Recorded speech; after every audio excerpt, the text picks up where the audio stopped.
Well, that was a Kabbalistic hymn, an ancient hymn, sung in fact in the largest Roman Catholic cathedral in America by Rabbi Perlman.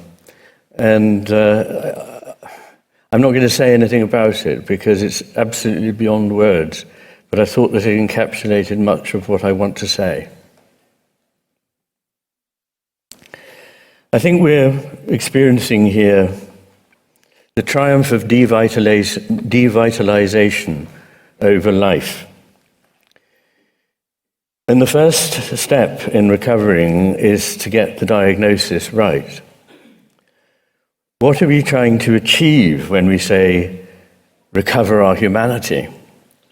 What can we achieve? And I have been intrigued by a good new book by Dougal Hine, it's only been out a few weeks, called At Work in the Ruins. Dougal Hine was one of the co-founders of Dark Mountain, if you know the Dark Mountain Project, with Paul Kingsnorth. But in any case, it's a good book. And in it, what he starts by doing is really alerting us to the difference between a problem and a predicament. And in fact, he and I did a talk together, which is entitled The World is Not a Problem. Examples of predicaments are death, suffering, change, and loss. And they're all intrinsic to human life and not curious departures or negations, but have their own meaning. And I think the difficulty that he would point to is that we seem to treat everything that happens as a problem that can be solved. And this suggests something that may not be feasible. We can't, for example, prevent death, but we can prevent life. And I wonder if, in fact, this is what we are experiencing, is the ebbing away of life. So whatever it is not curable, and Dougal would agree with me, I think, here, by addressing manifestations only.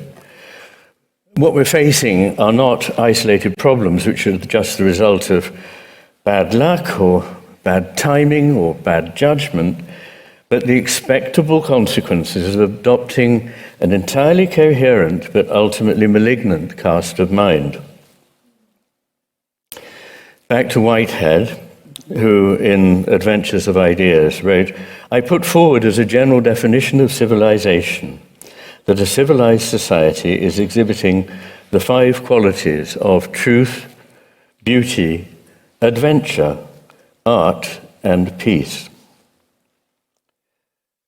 In my lifetime and the lifetime of many here in the room, I've seen truth travestied, beauty denigrated or neglected, adventure curtailed, art become often trivial and impotent, and I've watched violence and social conflict intensify. And I might add the spiritual and the sacred, which Whitehead also thought of as being of prime importance, dismissed as primitive or childish.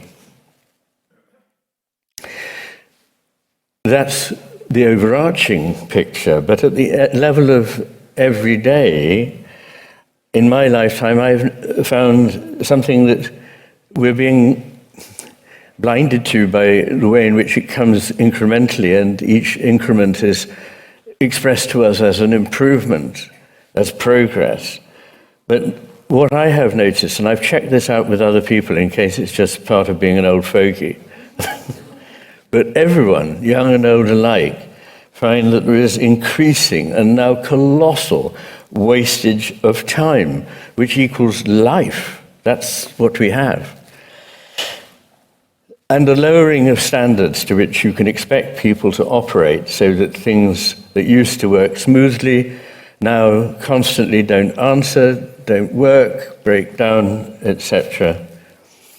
And mutual suspicion between societal groups, whether that be men and women or the Races have become, I think, increased mutual suspicion, more anger, less understanding. Wealth disparity has increased. When I was young, one thought one would look forward to a world in which gross disparities of wealth were largely a thing of the past. But in fact, they've become more extreme. And I've also seen freedom drastically curtailed. Drastically curtailed.